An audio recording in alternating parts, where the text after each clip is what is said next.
right, we're going to talk about something a little controversial and maybe somewhat ironic given the setup here, but the age of the guru is over. Now, I know I'm sitting in front of a camera with lights on my face and a mic. It's a classic guru move, but that's kind of the point, because in a world where we've been conditioned to confuse confidence with credibility, it can be quite a mind bender. And in that confusion, we've lifted deeply wounded spiritual people up into positions of authority, then been surprised when they collapse under the weight of their own inflation. So today, we're going to unpack exactly why this keeps happening. And it starts with two little psychological patterns that almost all of us carry, whether we admit it or not: superiority and inferiority complexes. Now, these tricky little psychological bastards are dead giveaways of deeper wounding, and none of us are immune, especially here in the West, where we're taught to hide our wounds behind performance, polish, and social media, including here on YouTube. So here's how they work, and it's a little counterintuitive. First, the inferiority complex. Now, most people confuse this with a superiority issue because it presents itself that way. It's usually planted in childhood, thank you, mom and dad, and it runs off of a deep belief of not being good enough. But instead of shrinking, it does the opposite. It compensates, often quite loudly.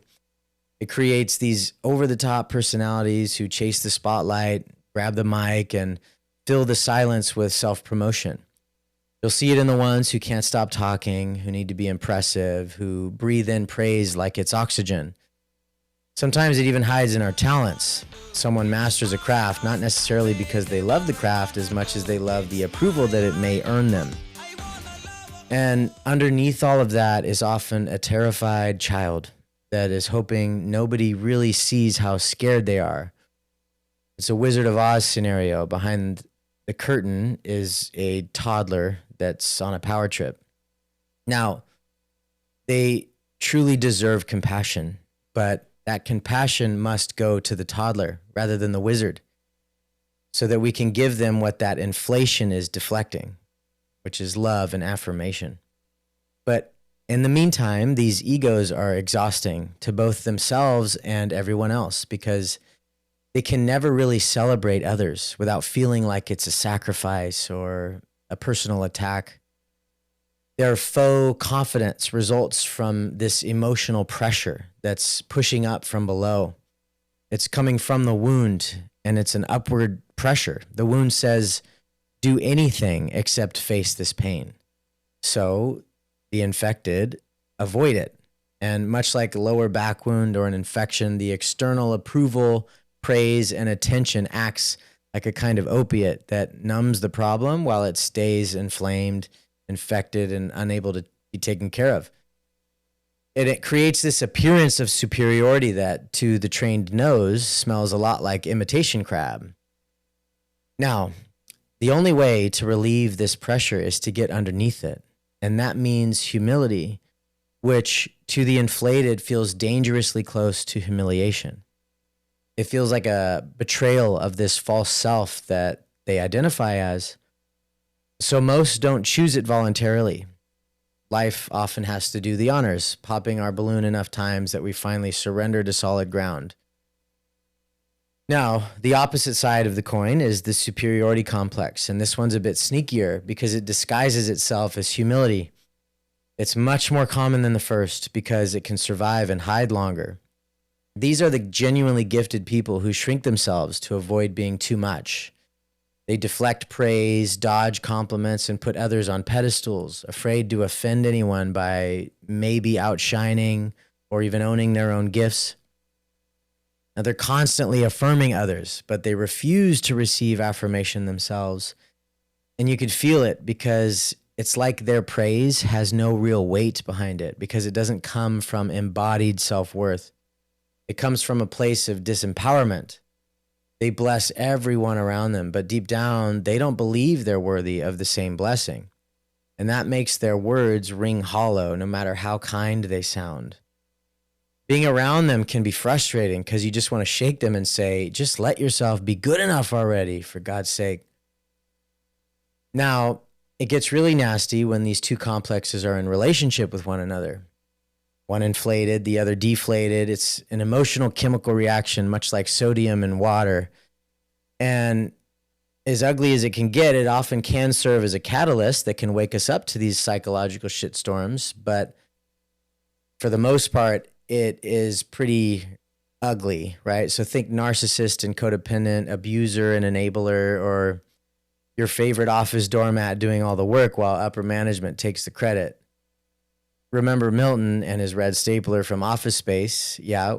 Well, eventually, Milton burns the whole place down. And that's because that energy doesn't ever disappear. It just builds. And when it explodes, it's quite spectacular. Now, it's even worse when this relationship is occurring between aspects within ourselves, which is very common. Now, for the superiority complex, the pressure is coming from above. It's a kind of glass ceiling that we impose on ourselves. And our freedom can come from getting above it through the humility of owning our own strength, owning our gifts. So you have these two opposing pressures, these two defense mechanisms, but they're both two sides of the same coin, right? And most of us carry both. It's a mixture of the two. And underneath it all is a very similar wound. And it's something akin to the pain of not fully being recognized or seen for what we are. The pain of not having a sense of belonging for how we came into the world. Now, a whole other video could be made on the birth of that wound, but again, it likely starts somewhere in childhood. So the question is, who are we really? Now, that's a big question, right? Who are we without these wounds? And it's a far too big of a question for this video, but I'll give you a relevant answer. If you tend to lean inflated, meaning you may have an inferiority wound, you find yourself puffing yourselves up often to feel good enough. Well, it's time to remember that you're a human being, which is enough, that you're worthy of inclusion and recognition just as you are, without the need for specialness, without the need for the pedestal. But if you lean deflated, it's time to accept celebration. Time to let your gifts be seen without apology, to stop hiding from love, from grandeur, and everything that distinguishes you from the crowd. Now, these shifts are small. They're sacred choices done in the privacy of our own minds. For the inflated, it might mean letting someone else speak, or taking ownership for stealing the spotlight, or giving praise without needing it back. And for the deflated, it might mean saying thank you when complimented instead of shrinking. It might mean owning your talents, letting the world feel your presence. And for each of these, you'll know when you're doing it because it will feel emotionally risky. That is the territory of authenticity. That's how we know we're on the right track. It can feel scary, which is an edge that we must learn to lean into. Now, the goal is integration over time, a life where we can express our gifts while celebrating others authentically. When we can learn to do this, it creates a steady, grounded kind of power. It's quiet, but undeniable. And unfortunately, our current world is not really built on that kind of power. We've created a society where the most insecure people chase the most influence, where sometimes the loudest, most inflated voices carry the most weight, and the ones who actually should lead, well, they're often hiding, afraid of being too much, questioning their worth, or playing small. Now, we're making changes, and that's good, but it's a bit of a tragic paradox because we had, for many years, built a system that rewarded pathology and punished humility. So naturally, our leaders collapse, and when they do, there's rarely a community that's prepared to hold them in truth and compassion. Because that collapse is likely the only time when we get to peek behind the curtain to see the one pulling the levers in our Wizard of Oz metaphor. It's that toddler that is in deep need of affirmation and recognition. It's hard for us to give that to the inflated type because it feels like they've been stealing it from everyone their whole life. And meanwhile, the humble, the wise, the truly gifted, the quiet types, they're serving in the background, overlooked, undervalued, and unsure of themselves. And no matter how much praise, they just gobble it up and it goes nowhere. And even if you handed them power, they'd likely crumble under the weight of public expectation and political gamesmanship. They're likely devoured by the veterans of this unholy dynamic. You just look at modern politics or look at the spiritual world, right? We've seen the implosions again and again. The ones who make the headlines are often the inflated types, those with the inferiority complexes who tend to adorn themselves in these sacred symbols and woo-woo language. And for the superiority complex folks, well, they're usually not in the headlines unless they're the victims. They're off camera, overgiving, quietly orbiting the inflated ones who feed off their light. Now, let's name some of the more spectacular crashes. There was James Arthur Ray, who was star of The Secret, turned spiritual rock star, killed 3 people in a sweat lodge because he couldn't feel his own limits. Bikram Chaudhry, yoga icon, trailblazer, and serial abuser, built an empire on downward doggy style. Mark Gafni, an envelope-pushing spiritual thinker with a trail of unresolved trauma and abuse accusations, spreading love around the world like mayonnaise on a peanut butter and jelly sandwich, which is to say, messy and unwanted. Then we have Osho, otherwise known as Rajneesh, who built a city, inspired thousands of people, and then got tangled in a mess of mass poisoning, wiretapping, and organized crime, like some sort of spiritual HBO drama. Now, each of these men had real gifts, but they became casualties of a culture that confuses charisma with spiritual maturity. We exalted and inflated them, and then were shocked when they collapsed. But we must remember that this dynamic requires 2 players, the inflated, and then all who would enable it, which is the opposite side of the coin, or the superiority complex folks. And that's why, as this channel grows, I must be willing to accept criticism, right? Because I need it. I have a tendency to get inflated at times. Like I said, no one's immune.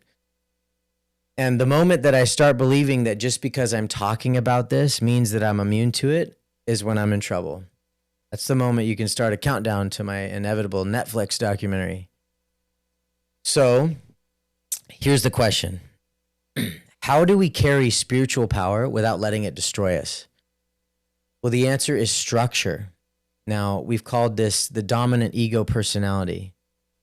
We need an internal infrastructure, emotional, psychological, spiritual, that's strong enough to hold that power. And building that takes time, effort, and humility.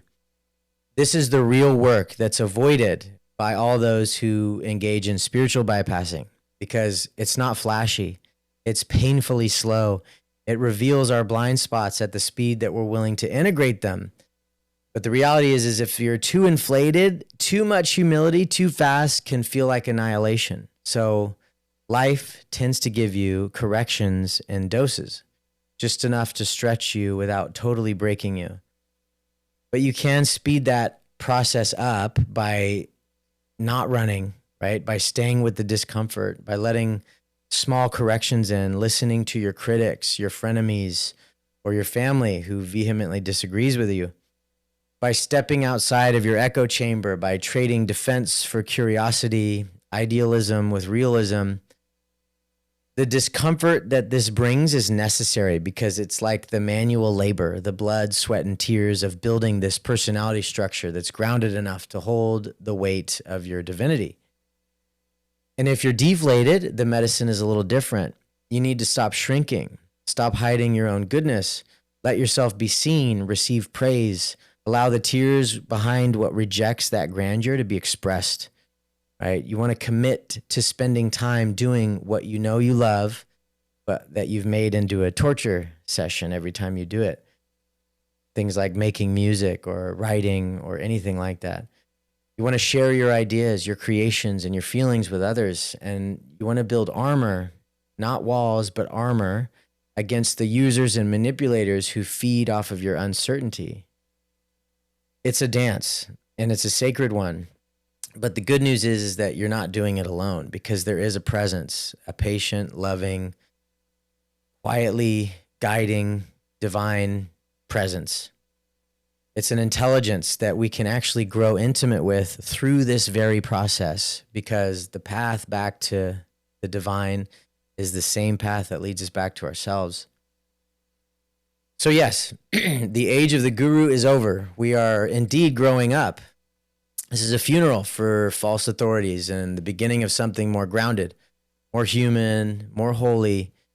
And the next era won't be built on charisma, branding, or polished quotes beside waterfalls. It'll be built on courage, emotional honesty, and spiritual discernment. It'll be built by people who are humble enough that they're not the whole picture, but at the same time know that they're a quintessential part of it. People who recognize that their voice matters because they're a necessary note in the symphony of the universe, a puzzle piece without which the picture just isn't complete. People who will lift others up without losing themselves, who no longer chase a throne but show up for the community. So if you've been waiting for a sign or a transmission, let this be it. But not because I'm your guru, but because you've already had a piece of it yourself. Again, this isn't about becoming a guru. It's about learning to walk without needing one, to trust your own inner voice while honoring others with clear eyes and an open heart. That light that we're all looking for, it's not only in other people and it's not only in ourselves. It's in this very special space between us where it's amplified by our authenticity. And that is good news. So, with love, thank you. And please comment, like, and subscribe. Appreciate you.